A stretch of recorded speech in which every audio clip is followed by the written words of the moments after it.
Friends, मैं मुकेश पांडे। आज मैं आपको ये ट्रांसलेशन कराने चल रहा हूँ। तो देखिए, इसका जो रूल है, पहली बात तो उसको देखिए।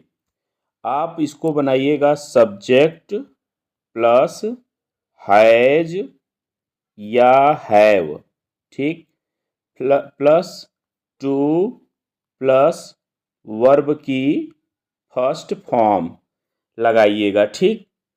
अब जैसे आपको ये करना है कि लड़कियों को उपन्यास पढ़ना है, ठीक है, तो क्या करिएगा, गर्ल्स, ठीक है, फिर गर्ल्स प्लूरल है इसलिए हैव टू पढ़ना है रीड, क्या, नॉवेल्स, ठीक है। आप अगर द गर्ल्स करते हैं तो कर सकते हैं, लेकिन प्लूरल के साथ आर्टिकल लगाना नहीं चाहिए।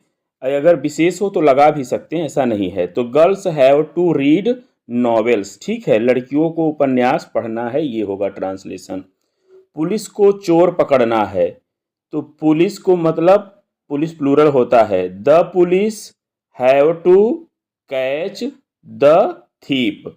अगर बहुत से चोर हैं तो आप थीव्स करिएगा, तब द नहीं लगाइएगा, ठीक है। तो यहाँ पर होगा कि the police have to catch the thief. अब उनको ट्रेन पकड़नी है, ठीक है, तो he has to catch the train, ठीक। ही हैज टू क्यों लगेगा, ही के साथ में ही सिंगुलर है तो हैज टू, ठीक है। पत्नी को चाय बनानी है, तो the wife has to make tea, ठीक है। मेक मतलब बनानी और टी मतलब चाय। The wife has to make tea, ठीक। अब देखिए, हम लोगों को अनुवाद सीखना है, तो हम लोग का मतलब वी, और वी के साथ लगाएंगे have to learn translation. We have to learn translation.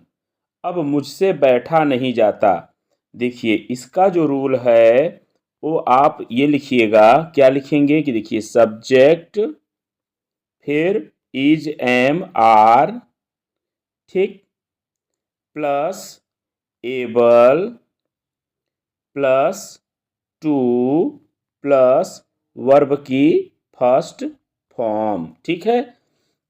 अब इस रूल से बनाइएगा जिसमें ऐसे आता है कि मुझसे बैठा नहीं जाता, उससे खाया नहीं जाता, उससे बोला नहीं जाता। इसका इस रूल से बनाइएगा। तो देखिए क्या होगा कि I am not able to sit, मुझसे बैठा नहीं जाता, मतलब मैं बैठने के योग्य नहीं हूँ, अर्थात मुझसे बैठा नहीं जाता ना।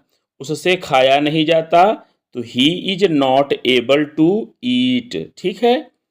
और बच्चों को पतंग उड़ाना है, अब यहाँ जाता नहीं आया, उड़ाना है, ये वाला आ गया।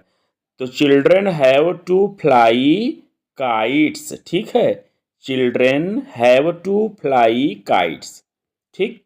लड़कों को कविताएं लिखनी है, लड़कों को, तो बॉयज हैव टू, ठीक है, कंपोज पोयम्स या राइट पोयम्स, ठीक है। Boys have to write poems. शिक्षकों को अंग्रेजी पढ़ानी है, ठीक है, शिक्षकों का मतलब teachers have to teach English, teachers have to teach English. उसको मैच खेलना है, he has to play a match, ठीक।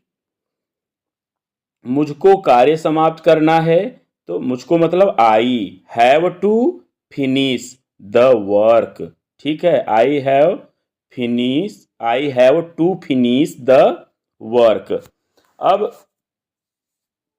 द वर्क का मतलब वर्क से पहले आर्टिकल नहीं आता है, लेकिन जैसे कि विशेष कार्य है तो हम कह देते हैं द वर्क ना, वैसे तो वर्क से पहले आर्टिकल नहीं आता, ठीक। I have to finish work भी कह सकते हैं, लेकिन उस कार्य को समाप्त करने का यहाँ भाव हम रख रहे हैं, इसलिए द वर्क लगाएं। उनको अंग्रेजी सीखनी है, he has to learn English, ठीक है। अब उस बुढ़िया से खड़ा हुआ नहीं जाता, उस बुढ़िया का मतलब चाहे हम द ओल्ड वुमेन कर दें या दैट ओल्ड वुमेन भी कर सकते हैं। तो the old women is not able to stand up, ठीक। The old women is not able to stand up. देखिए जाता शब्द आया है इसमें, उनसे दौड़ा नहीं जाता, तो he is not able to run. ठीक, उस लड़की को नाचना है, अब देखो नाचना है आ गया, तो the girl has to dance या that girl has to dance. The girl करते हैं तो उस लड़की का अर्थ आता है। ठीक, इसी के साथ मैं इस वीडियो को ओवर कर रहा हूँ। Thanks for watching this video.